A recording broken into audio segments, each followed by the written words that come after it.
আজকে নৌকাতে উঠে একটা জায়গায় যাব। সবাই নৌকাতে উঠছে, তাই ভাবলাম যে আমিও আজকে নৌকাতে উঠবো। আর জীবনের প্রথম নৌকাতে উঠে আজকে আমার প্রচুর পরিমাণে ঠান্ডা লেগেছে, এজন্য গলার অবস্থা খুবই খারাপ। যাই হোক, কেউ কিছু মনে করবেন না। তো এই তো অলরেডি নৌকাতে উঠে গিয়েছি আমরা সবাই। নৌকাতে উঠতে কিন্তু অনেক মজা লাগে, অনেক ভালো লাগে। আজকে আমরা সবাই মিলে অনেক এনজয় করবো। আর আমার হাজবেন্ডের কি ভাব দেখেন, ওয়াও, এত সুন্দর লাগছিল বলার বাইরে। দেখেন শুধু পানি আর পানি চারিদিকে, খুবই সুন্দর লাগছে। নৌকা ভ্রমণটা কিন্তু আমার অনেক ভালো লাগে। তো আমি এখানে একবার নৌকায় মাথায় বসেছিলাম, সবাই বলছিল পড়ে যাবি পড়ে যাবে। আমি বলছিলাম না, পড়বো না, পড়লেও সমস্যা নাই, আমি সাঁতার জানি, গ্রামের মেয়ে। এত সুন্দর লাগছিল।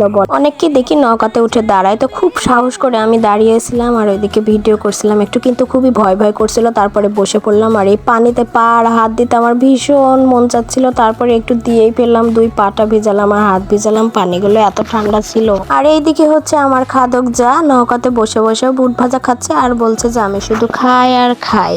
অলরেডি নৌকা থেকে নেমে আমরা চলে এসেছি একটা জায়গায়। আর কি পরিমাণের মানুষ দেখতেই পাচ্ছেন। আর যে জায়গাটায় চলে এসেছে এই জায়গাটা নাকি চলন বিলের ডাকাতের ভিটি। আপনারা আগে নাম শুনেছেন নাকি জানি না, তবে এটা আমার শ্বশুরবাড়ি এলাকায়। তো সবার অনেক পানির পিপাসা পেয়েছিল আর এখানে আমরা লেবুর শরবত খেয়ে নিলাম। আমার বড়লোক ভাবি আমাদের সবাইকে খাওয়ালো। এত ঠান্ডা, কি সুন্দর, খুব ভালো লাগছিল এটা খাওয়ার পরে।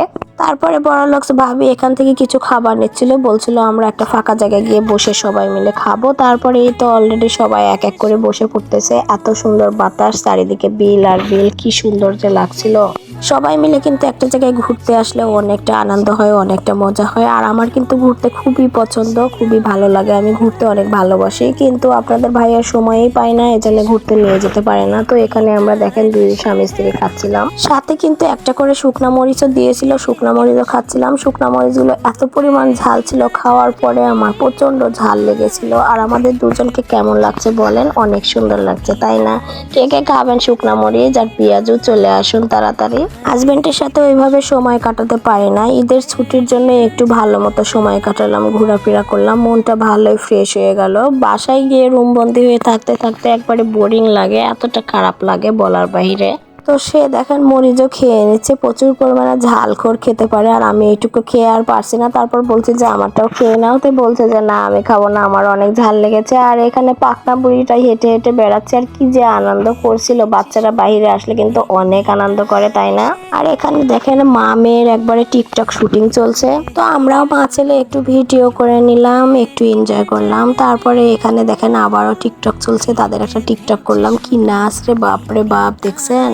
সবকিছু শেষে ভাবলাম যে দুইজন একটু সময় কাটায়। আমার যা বললো যে তোমরা দুইজন একটু সময় কাটাও, আমরা ঘুরে আসি। তো এখানে দুই স্বামী স্ত্রী গল্প করছিলাম আর আনন্দ করছিলাম, কি যে ভালো লাগছিল। সেই কতদিন আগে এইভাবে দুইজন বসে রোমান্টিক সময় কাটিয়েছি, মনেই পড়ে না। বিয়ের 8 বছর হয়েছে, তাই বলে কি বুড়ি হয়ে গেছি নাকি যে এইভাবে সময় কাটাতে পারবো না? তাই আজ বহুত বছর পর এরকম করে সময় কাটালাম, দুইজন প্রাকৃতিক দৃশ্য দেখলাম, কি যে ভালো লাগছে।